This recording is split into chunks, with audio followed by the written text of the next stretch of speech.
محمد عربی بسم اللہ الرحمن الرحیم۔ پہلا حصہ، ہوتی ہے سحر پیدا۔ عرب میں شرک۔ دین ابراہیمی عرب میں زیادہ نہیں ٹھہرا، پورے ملک میں پھر بت پرستی پھیل گئی۔ لوگ خدا کے ساتھ بتوں کو پوجنے لگے، ان کو خدا تک پہنچنے کا وسیلہ سمجھنے لگے۔ ان کا عقیدہ تھا یہ خدا کے ساجی اور ہماری سفارشی ہے، یہی حاجت روا اور مشکل کشا ہے۔ چنانچہ مصیبتوں میں انہی کو پکارتے، فریادیں بھی انہی سے کرتے اور مرادیں بھی انہی سے مانگتے۔ حضرت ابراہیم علیہ السلام تو خالص توحید کے داعی تھے اور شرک و بت پرستی سے بیزار، لیکن یہ لوگ ان کا سکھایا ہوا سبق بھول گئے اور مورتیوں کے پجاری بن گئے۔ لیکن ایسا ایک دم نہیں ہو گیا، اس میں بھی زمانہ لگا، نہ جانے کتنی صدیاں بیت گئی اور نہ جانے کتنی نسلیں گزر گئی، تب کہیں جا کر شرک کے پیر جمے۔ یہ شرک آیا کہاں سے؟ بت پرستی پھیلی کیسے؟ بات یہ تھی کہ ابراہیم علیہ السلام اور اسماعیل علیہ السلام سے عربوں کو بے انتہا عقیدت تھی۔ کعبہ انہی دونوں کی تعمیر تھی، اس لیے ان کو کعبہ سے بھی بڑی محبت تھی۔ پھر یہ محبت اسی تک محدود نہ رہی، اس کے ارد گرد جتنے پتھر تھے وہ بھی ان کے نزدیک بہت ہی محبوب اور متبرک بن گئے۔ اب اگر وہ مکے سے باہر جاتے روزگار یا کاروبار کے لیے تو وہاں کا ایک پتھر بھی ساتھ لے لیتے۔ ان کا خیال تھا اس سے سفر میں برکت ہوگی اور مقصد میں کامیابی۔ پھر بات یہیں تک نہ رہی، جو لوگ مکہ سے کچھ دور رہتے تھے وہ کعبے کے پاس سے پتھر اٹھا کر لے گئے اور اپنے یہاں نصب کر لیے۔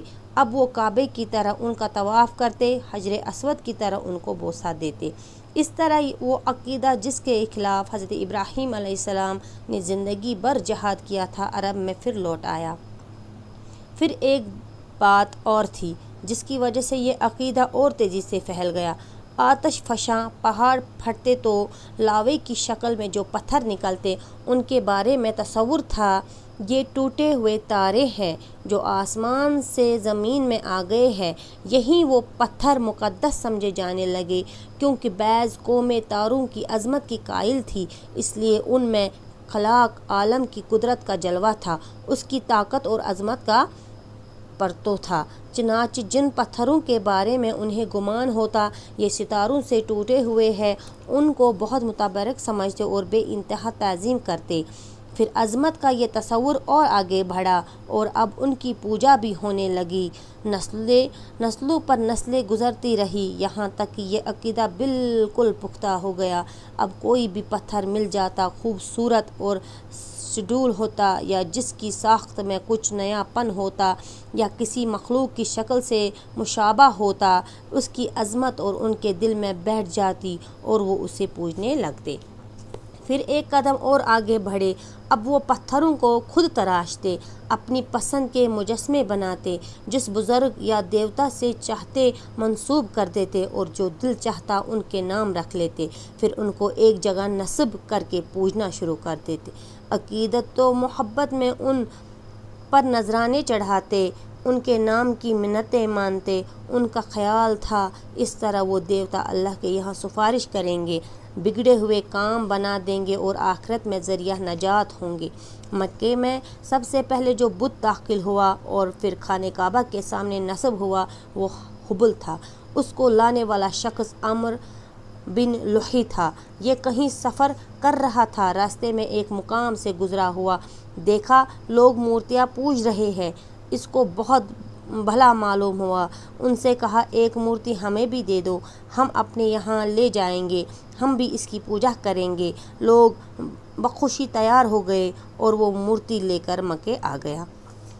پھر رفتہ رفتہ خانہ کعبہ کے پاس اور مورتیاں آ گئیں، ان میں دو مشہور مورتیاں اساف اور نائلہ بھی تھیں۔ یہ چاہے زمزم پر نصب تھی، اس وقت چاہے زمزم بالکل پھٹ چکا تھا، بہی ترے تو اس کے نام تک سے نا آشنا تھے۔ یہی نہیں، بیشتر قبیلوں کو اپنی اپنی مورتیاں بھی تھیں جو ادھر ادھر مختلف علاقوں میں نصب تھی۔ مثلاً عزیٰ یہ قریش کی سب سے بڑی مورتی تھی، لات طائف کا ایک قبیلہ تھا، ثقیف یہ اس کی مورتی تھی، منات مدینے کے دو مشہور قبیلے تھے، اوس اور خزرج یہ ان کی مورتی تھی۔ ان کے علاوہ اور بھی بہت سی مورتیاں تھیں۔ یہ وہی گھر تھا جسے ابراہیم اور اسماعیل علیہ السلام نے اپنے مقدس ہاتھوں سے بنایا تھا، بڑی آرزوؤں اور تمناؤں سے بنایا تھا، جس کے بنانے میں اپنا خون پسینہ ایک کیا تھا۔ کیوں؟ صرف اس لیے کہ یہ توحید کا مرکز بنے، رب کا سب سے بڑا گھر بنے۔ لیکن قوم نے ساتھ نہ دیا، یہی خانہ بت خانہ بن گیا، یہی مرکز توحید منبع شرک بن گیا۔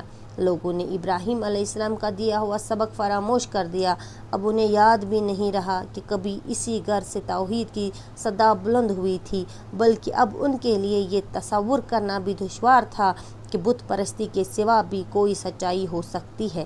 جس باپ نے بتوں سے بغاوت کر کے پوری قوم کی دشمنی مول لی تھی، آج اسی باپ کی اولاد ان بتوں پر جادو، جان و دل سے فدا تھی۔